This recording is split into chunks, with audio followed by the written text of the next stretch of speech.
I opened my eyes to the blinding white ceiling of the ICU, my chest burning like someone had jammed a hot rod through my ribs. Tubes ran from my arms. Machines beeped to the rhythm of borrowed time, and every breath felt like it might be my last. But that wasn't the part that broke me. The part that shattered me was her absence. I had been in a car wreck, blindsided by a drunk at an intersection on my way to pick up dinner for us. I was supposed to be in and out in 20 minutes. Instead, I was cut from the wreckage with my heart barely beating, and I remember gasping one name, one word, as the paramedics hovered over me. Emily, my wife, the woman I built my life around. She didn't answer the first call, or the second, or the 12 that followed. I lay there in a morphine haze, begging a nurse to try again. My phone was nearly dead, and I could barely move my arm. But she still didn't come. No reply. No call back. Nothing. Hours passed. My lungs hurt. My side was stitched like a quilt. My collarbone cracked. Still nothing. Until the nurse finally looked up from her phone and said, with this weird, confused look on her face. She texted, said she can't come right now. Her sister's crying over paint colors. I thought she was kidding. I laughed, coughed up blood, cried, paint, F asterisk asterisk asterisk ing paint. I didn't have time for hope anymore. So I told the nurse to call my lawyer. Yeah, while I was bleeding under sterile lights, I gave orders to bring in David Miller, divorce specialist, shark in a suit, the kind of man who didn't blink when you said, burn it all. When Emily finally walked in the next morning, hours too late, she had the nerve to look annoyed. God, Tyler, you're alive. Why are you acting like I murdered someone? She actually rolled her eyes. Her makeup was perfect, her nails painted, and not a damn bit of guilt in her tone. I just looked at her, dead in the eyes, and I said, check with the nurse. She has something for you. She looked confused, until the nurse handed her the envelope. Thick, cream-colored, legal-sized. She read the first page, and I swear to God, I watched her soul crack. Her jaw tightened. Her lips went white, and for the first time in years, Emily didn't have something smug to say. You're divorcing me? She stuttered, but her voice wasn't shocked, it was offended. You ignored 18 missed calls. From the hospital. I could have died, I said, voice flat. Because Madison couldn't pick a damn shade of beige? Emily blinked hard, then scoffed like she was trying to flip the script. Tyler, don't be dramatic. You weren't in a coma, and you know how Madison gets. I didn't think it was that serious. That was it.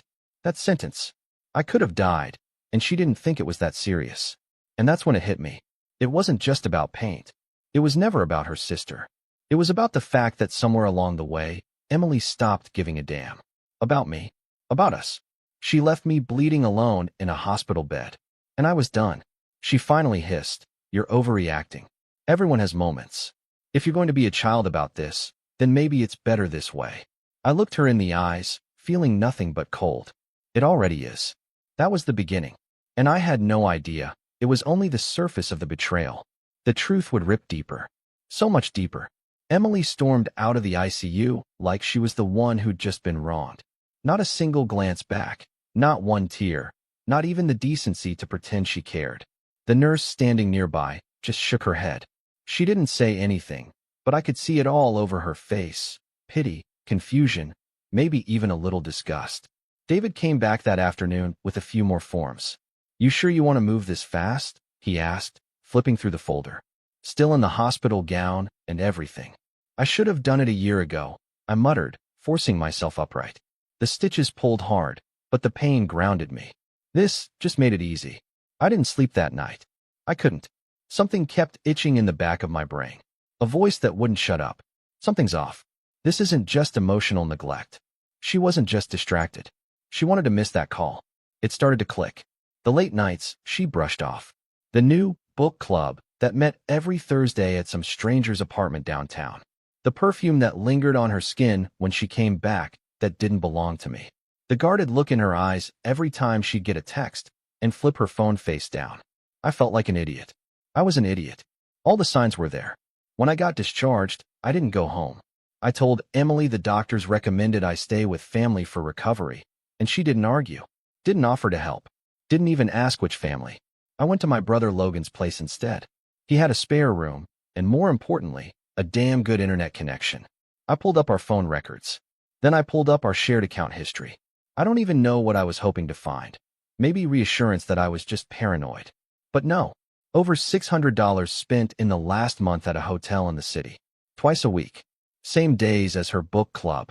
I stared at the screen, then whispered, "Say the name." Because deep down, I already knew. It was her boss, Patrick Bennett. The same smug prick who used to send me bourbon every Christmas and call me brother. The one who kept inviting Emily to those company retreats I was never welcome at. The one who said, "Tyler, you're lucky, man." A woman like that. A keeper. I found his name on a bill from a private dinner reservation. He used our joint card. Maybe by accident, maybe on purpose. I don't know. What I do know is they ordered the chef's tasting menu, wine pairings, and 2 desserts. On the night, I was in the ER for a food allergy scare, and Emily claimed she was with her mom. I called David the next morning. Add adultery to the grounds. He didn't even flinch. "You got proof?" "Oh," I said, flipping open the screenshots I took. "I've got a whole album." I played it cool for 2 more days. Texted Emily sweet nothings. Pretended like I was just taking time to recover. Meanwhile, I hacked the security cameras at our house. Turns out Emily had disconnected the front feed, but not the one in the garage. And that one caught everything. I watched her step out of Patrick's BMW at 1:34 a.m., laughing, stumbling, wrapped in his blazer like they were coming back from prom. She kissed him, slow, sloppy, like she forgot what shame was. Then they walked inside my house like they owned it. I closed the video and leaned back. It wasn't pain anymore. It was something else. Quiet. Sharp. Calculated. This wasn't going to be a breakup. This was going to be a reckoning. And when I was done, she wouldn't see it coming. I waited 1 more week before I moved. I needed her to feel safe. I needed her to feel untouchable. And most of all, I needed her to underestimate me. She started texting again, playing the caring wife. "How are you feeling, babe? Need anything from the house? I miss you." She even sent me a selfie in one of my old t-shirts. The same one I saw crumpled on the garage floor next to Patrick's shoes. The nerve. I didn't respond. I let her messages pile up. Instead, I paid a visit to an old college friend, Mason, private investigator now. We hadn't talked in years, but he didn't need convincing once I showed him the footage. He started trailing her immediately. The first report came in 48 hours later. She wasn't hiding anymore. She and Patrick had lunch at a rooftop restaurant. She kissed him at the table. She laughed so loudly it turned heads. She fed him with her fingers. The worst part? She looked happy. Effortlessly happy. The kind of happy I hadn't seen on her face in years. And it was like she wanted the world to see it. To see her finally free. But she wasn't free. Not yet. By day 5, Mason had everything. Times, photos, receipts, license plates, hotel logs, signed under fake names like it made a difference. He even got one video of them in the parking lot of the Four Seasons, her hand sliding under his blazer, giggling like a teenager. That was the one I saved. I scheduled a dinner. Texted her on a Sunday morning. "I want to talk. I don't want things to end like this. Let's have one last dinner, like adults." She answered in 5 minutes. "Sure." Thursday. I picked the restaurant, some fancy overpriced place she loved. Made the reservation. Then I forwarded everything to my lawyer. David grinned on the call. "You really want to serve her there?" "Oh yeah," I said, while the dessert's still warm. Thursday came fast. I arrived first, with the documents sealed tight in a leather folder. Not just divorce papers, but a full breakdown of her violations, her infidelity, financial misconduct, and a revised prenup she forgot she signed in 2017 that kicked in if adultery occurred. She walked in 15 minutes late, of course. Wearing red. Always red. Hair curled. Lips glossy. That smug little tilt to her head that used to drive me crazy. Now it just looked pathetic. She sat down like this with some closure fantasy. "You look better," she said, stirring her wine. "Maybe all that time alone helped you realize we both made mistakes." I nodded. "I did. I made one big mistake, actually." She tilted her head. "What's that?" I slid the folder across the table. She opened it, smiled for a second. Then her face dropped, like the floor disappeared under her. "What is this?" "Proof," I said calmly, "of who you really are, and what you did, and what you've lost." She started to speak, but I cut her off. "Oh, and your company's legal department gets a copy too. Pretty sure HR has a no fraternizing clause, especially with the CEO." She went pale. For the first time, genuinely speechless. "You don't get to walk away from this clean, Emily," I whispered. You walked out on me in a hospital. You mocked me. You cheated in my house, in our bed. And you thought I'd just disappear quietly. The silence sat between us for a full minute. Then she whispered, "You're really doing this?" I stared right through her. "No, I already did." She stood, shaking now, grabbing her purse. "You bastard. You planned this." "Yes," I said, standing too. "The same way you planned your little hotel getaways. Only I have the receipts." She looked like she might throw the wine at me. But she didn't. She left. And I sat down, smiled at the waiter, and said, "I'll still take the creme brulee." When I got back to Logan's that night, I didn't feel triumphant. I didn't feel angry either. Just empty. I watched the video again. The one where she stumbled into Patrick's arms. The same arms that should have been mine in moments like that. Not because I missed her. Not because I wanted her back. But because I needed to stare at what she really was, without the rose-colored lens I wore for years. It wasn't love. It was possession. A performance. One long audition for a part she never even cared to play right. Logan walked in with 2 beers and dropped next to me on the couch. "You actually did it?" She looked like she saw a ghost, I said, still looking at the paused frame of her kissing Patrick in our driveway. Like someone finally turned on the lights. About damn time. He clinked bottles with me, and for a moment, there was peace. Brief, but real. The next morning, the messages started. The first one was short. "Emily, you don't understand what you're doing. Please let's talk." The second was longer, trying to rewrite history. "Emily, it was never serious with him. You were so distant. I was lonely. It just happened." The third? Classic Emily. "Emily, if you go through with this, you'll regret it.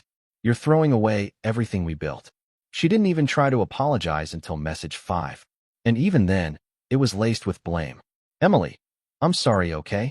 But you weren't there for me emotionally. You stopped making me feel wanted. What was I supposed to do?" There it was. What was I supposed to do? Like betrayal was her only option. Like screwing her boss while I recovered from a car crash was some kind of twisted therapy. I didn't answer any of them. Not until the one where she finally broke character. "Emily, you sent the files to HR? Patrick's suspended pending review. He's freaking out. You had no right." I replied with just one word. Actually, I had every right. That was the last time I ever messaged her. Days passed. I moved out of Logan's and into a short-term rental near the lake. Quiet place. No memories. No ghosts. Just me, a couch, and a window that let in real light. None of that filtered, cold glow our house used to have. David kept me updated. The divorce process was moving fast. Faster than most. Emily tried to fight it at first. Said she was entitled to her share. But once we showed the infidelity clause and the financial logs of her using our joint funds to rent hotel rooms for another man, she folded.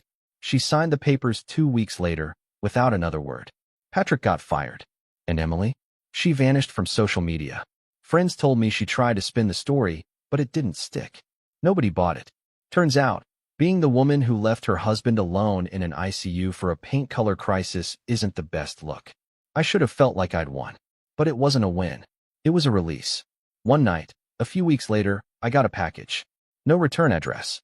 Inside was a small, old photo of us, me and her in the mountains, before the wedding. Before everything. On the back, in her handwriting. "I did love you. I just didn't know how to be who you deserved." No signature. No number. I burned it in the fireplace that night, without even flinching. She loved herself. She loved control. She loved the lie more than she ever loved me. And I had finally stopped loving the version of her that never existed. A month later, I walked into the house one last time. It was part of the agreement. She'd vacate. I'd take ownership, and the rest would go through auction. I hadn't stepped foot inside since that night. She walked in with Patrick's blazer on her shoulders. Since the cameras caught her pretending my life was disposable. The door creaked the same way it always had, but everything else felt foreign. The air was stale. Her scent was gone, replaced with the cold emptiness of rooms that had heard too many lies. In the living room, a single key sat on the coffee table, with a note. "Guess you got everything you wanted. Hope it makes you happy." I didn't even touch it. I slid it aside like it was contaminated. Upstairs, our bedroom still had that stupid candle she loved, sandalwood and fig, or something ridiculous like that. I lit it, not because I missed her, but because I wanted to burn the memory out of the walls. In the closet, I found a box she must have forgotten. Inside were old photos, receipts, Cards I'd written her on our anniversaries. One she pretended to love, read aloud with tears in her eyes. Now I realized she probably never read them at all. I packed none of it. I called a junk service and told them to haul away everything in the bedroom and closet. Burn it, toss it, I didn't care. That night, I slept on the floor of my old office. No bed, no distractions, just me, a blanket, and the silence I'd been craving for years. Not the fake kind we used to have, where no one spoke because there was nothing left to say. This was real silence. Peaceful. Still. In the morning, I made coffee and stood by the window as the sunrise cut through the trees. I had no idea what came next. I didn't have a plan, didn't have a timeline. But for the first time, I didn't feel like I needed one. She tried to spin everything upside down, gaslight me into thinking I was the problem, that I wasn't enough, that she had no choice but to crawl into bed with another man because I hadn't paid enough attention. But the truth? Emily was a master of performance. She didn't fall out of love, she fell out of excuses. She wanted something shiny, something new, something that didn't ask her to try, to grow, to give. So she took the easy way out and blamed me for bleeding. A few days later, I got a call from Madison, her sister. I almost didn't answer, but curiosity won. She started crying the moment I picked up. I didn't know how bad it really was, Tyler. I didn't know she ignored the hospital. I thought she was just being dramatic. I stayed quiet. I'm sorry. I really am. I think she's falling apart. She already did, I said, my voice calm. I'm just the one who stood back and watched. There was a pause. She misses you. She says she made a mistake. No, I said. She made a choice. Big difference. And I hung up. That was the last time I heard her name spoken by anyone who mattered. Weeks turned into months. I picked up freelancing again, started hiking on weekends, talked to my brother more. I even met a woman named Claire at a bookstore downtown. Quiet, thoughtful, nothing like Emily. I wasn't rushing into anything. Just letting life happen again. And somewhere between late nights by the fire and early morning walks through the fog, I realized something. She didn't break me. She freed me. And maybe that was the most unexpected gift she ever gave me. By tearing the illusion apart, she forced me to rebuild without the lie. And this time, I wasn't building it for her. I was building it for me. The first time I laughed again, really laughed, it caught me off guard. I was at this random outdoor market, picking up some stupid, overpriced granola Logan insisted I try. A street performer was butchering Elton John on a cheap keyboard, and a little girl nearby was dancing like she was on Broadway. Her mom was mortified, trying to pull her away, but the kid kept going, twirling, bowing, doing jazz hands like the world revolved around her rhythm. I stood there, watching, until something cracked open in my chest. And just like that, I laughed. Loud. Honest. A stranger turned to look at me, and I didn't even care. Because it felt good. Because it had been so damn long. That's what life was turning into. Small things. Real things. Not grand gestures or Instagrammable moments. Just moments that felt mine. My pace, my peace, my rules. A few weeks later, I saw Patrick. Of all places, at a gas station, middle of nowhere, wearing a wrinkled dress shirt and sweat-stained tie. He looked older. Hunched. Beaten. Like the fallout hadn't just hit his job, it hit him. He saw me across the lot and froze. I walked past him like he was a stranger. Because that's what he always was. A man so weak he needed to steal someone else's wife to feel important. I didn't know him a second glance. As I pulled out, I saw him watching me from behind his cracked windshield, like he wanted to say something. But he didn't. And that silence? That was my closure. One day, I finally walked through the door of a therapist's office. Not because I felt broken anymore, but because I wanted to understand how I let myself starve in a marriage for years and still called it love. She asked me, "Do you think you miss her?" I said, "No. I miss who I thought she was." That truth stung more than anything. Because when someone betrays you like that, it's not just about the act. It's about realizing that you've been clinging to a version of them that never existed. You weren't cheated on by the person you loved. You were cheated on by a stranger wearing their face. Emily wasn't the villain in a fairy tale. She was the slow poison in a wine glass I kept sipping because it was familiar. And once I stopped drinking it, once I cleared my system of her, the world started tasting different. Better. The final time she reached out was through a letter. No return address, no number, just one page. She said she was sorry. She said she didn't know what she was doing. She said she hoped I'd found peace. I burned it. Not out of spite. Not even out of anger, but because I didn't need her words anymore. I already had peace. It came in the form of quiet mornings, solo road trips, a grilled cheese at 2 a.m. with no one criticizing my diet, a new playlist with no sad songs, long walks that didn't lead home but still felt like arriving. It came in the form of truth. And truth, it turns out, is the best damn revenge. I never imagined healing would feel this subtle. Not loud, not cinematic, no music swelling in the background, no grand revelation at sunset. Just little shifts, one after the other.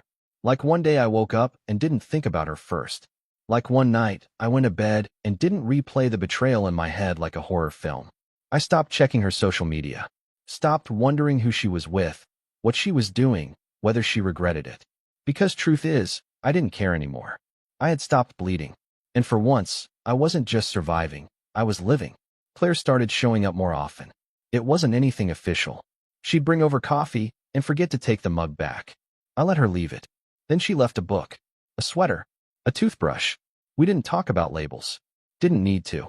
We were two people breathing in the same rhythm. She didn't ask about Emily. She didn't dig. She just met me where I was and never tried to pull me forward. That was the difference. One night, we were sitting on the porch, quiet between us, just the sound of crickets and the occasional gust of wind off the lake. She looked over and asked, "What do you think you learned from all of it?" I didn't answer right away. But then I said, that love doesn't mean sacrificing yourself. That silence isn't peace. That you can't save someone who doesn't want to be saved. She nodded. That's a lot. It cost a lot. And it did. The man I was when I married Emily, he's gone. He died in that hospital bed the night she chose paint colors over my life. And maybe that's what needed to happen. Because the man sitting here now, he's not bitter. He's not broken. He's just aware. Aware of the signs I ignored. The nights she came home smelling like a lie. The times she said, "You're just being paranoid," when my gut screamed otherwise. The way she'd weaponize tears, twist every confrontation into an attack against her. And the moment she walked into the ICU and made my pain about her. Those were all lessons written in blood. So if anyone ever asked me what advice I'd give, I'd say this. Don't ignore your instincts. Don't silence your voice to keep someone else comfortable. And never, ever give someone the power to convince you that loyalty makes you weak. Because love isn't supposed to cost your dignity. And trust? Once it's gone, it's not lost. It's taken. I finally forgave myself. Not for loving her, but for staying too long after I knew I shouldn't. And maybe that's all healing really is. Not forgetting. Just finally learning to live with the scar and knowing exactly where it came from. 1 year later, I stood at the same intersection where the accident happened. Same crooked stop sign. Same crack in the pavement. But this time, no wreckage. No sirens. Just me, leaning against my truck, coffee in hand, watching life move on like it always does. I wasn't there to relive the pain. I was there to remind myself what it took to get here. That moment, when I was bleeding behind a shattered windshield and whispering her name into the dark, I thought that was the worst day of my life. It wasn't. The worst day was realizing the woman I almost died loving didn't even flinch when she thought I might be gone. That truth broke something in me, but it also built something new. Now, I don't chase closure. I don't stalk shadows. I don't beg for answers from people who never deserve my questions. I live on my terms. Sometimes that means waking up alone and smiling at the quiet. Sometimes it means letting someone in without holding a measuring stick to their kindness. And sometimes it just means taking a deep breath and knowing I made it out. Not just out of the marriage, out of the fog, the denial, the sick cycle of justifying bad love with good memories. I keep a photo in my wallet now. Not of Emily, not of Claire, just me, standing on a cliff upstate, hands in my jacket pockets, wind in my face, eyes steady on the horizon. My brother took it a few months back and gave it to me with a simple note on the back. You're back. And I am. So if you're reading this because you're still stuck, still checking her texts, still making excuses, still bleeding quietly while pretending you're fine, listen carefully. You don't owe her your silence. You don't owe her your strength. You don't owe her a damn thing. Take your power back. Get out. Heal. And when you do, don't look back. Because the version of you who stayed too long, he doesn't live here anymore.